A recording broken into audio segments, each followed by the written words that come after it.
Yes guys, welcome to our Young Youth Journal for today. My name's Lewis, I'm one of the new curates at HDB and part of the youth team. And today, if this is your first time checking out this Young Youth Journal, warm welcome to you.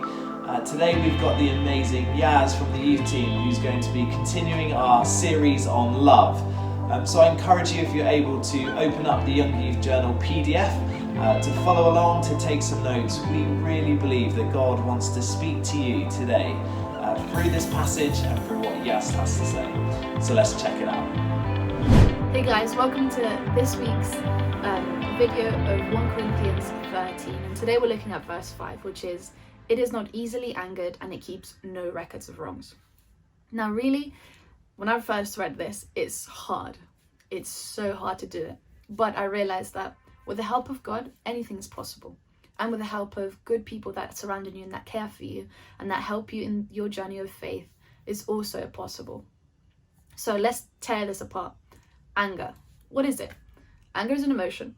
As we all know, anger sometimes can be physical or it can also be verbal. So you can act verbally angry against someone or even physical.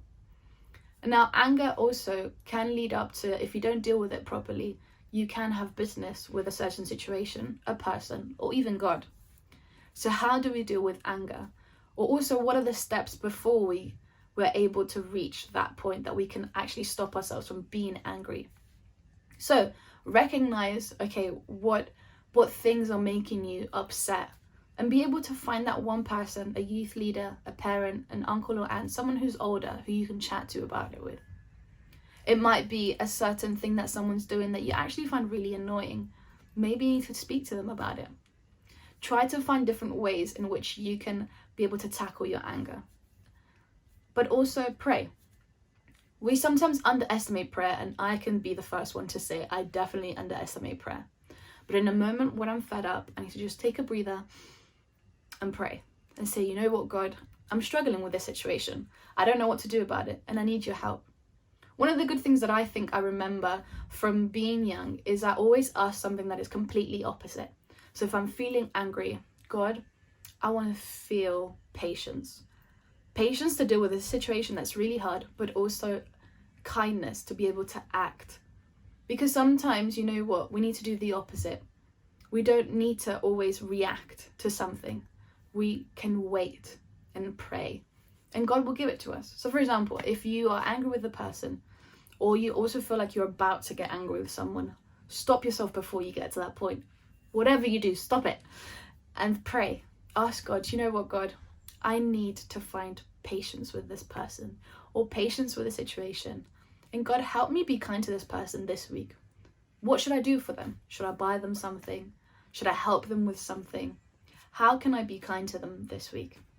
Now, the next bit is no records of wrongs, and that is a tough one, especially when people hurt us really hard.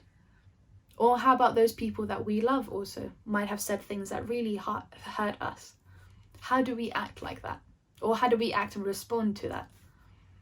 And you know what it says in this? It keeps no records. That means nothing, a white canvas. And that's what God does for us. He wipes the slate clean by putting Jesus on a cross so that we can have relationship. And so no records of wrongs divides us from having relationship, not just with God, but also with people. And you know what? The greatest commandment is love the Lord your God with all your heart, with all your soul, with all your mind, and all your strength. And love your neighbor as yourself. So if you keep a record of wrong, you're not doing what Jesus asked us to do, which is love one another. And also think about it like this. If you keep a record of someone else's wrongdoing, you don't want someone else to put that wall also up against you and keep records of your wrongs, because we're human beings and we make mistakes, but we want to be forgiven because we want to have friendship, we want to have good, healthy relationships, maybe it's with a brother or sister, and also with God. So when you're thinking about this, maybe think about, maybe this is one person that I actually need to take away from this, because I've put them there and I've divided myself from being their friend. Also, when we're talking about keeping no records of wrongs, it's about forgiveness as well. Maybe we actually need to forgive that person for their wrongdoings. And also, we need to ask for forgiveness for our wrongdoings. for putting them aside, for taking them out from the groups, from shunning them to the other side of the room. We need to be able to extend forgiveness as forgiveness is extended to us. But how do we do it? Well, with us, we can't do things, but with the help of God, everything is possible. We can just do our part, but we know that we can rely on God to do the rest.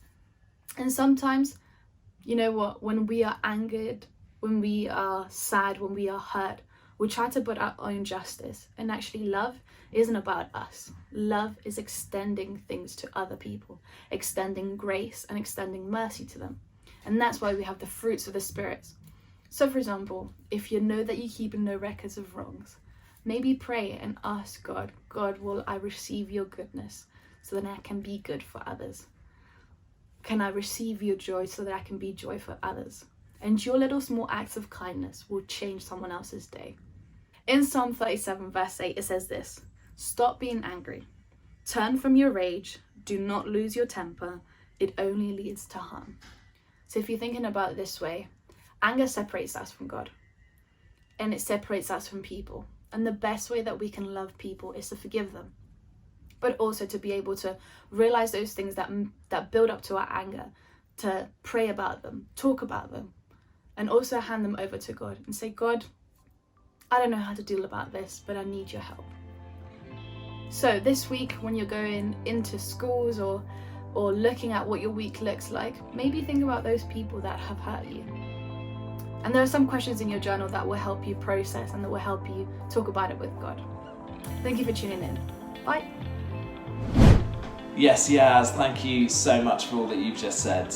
We hope that God has been speaking to you through this Young Youth Journal today. We hope you have a great rest of your Sunday and a great week. And if you need anything at this time, any support, any encouragement, any prayer requests, do let one of the youth team know. But we look forward to seeing you soon.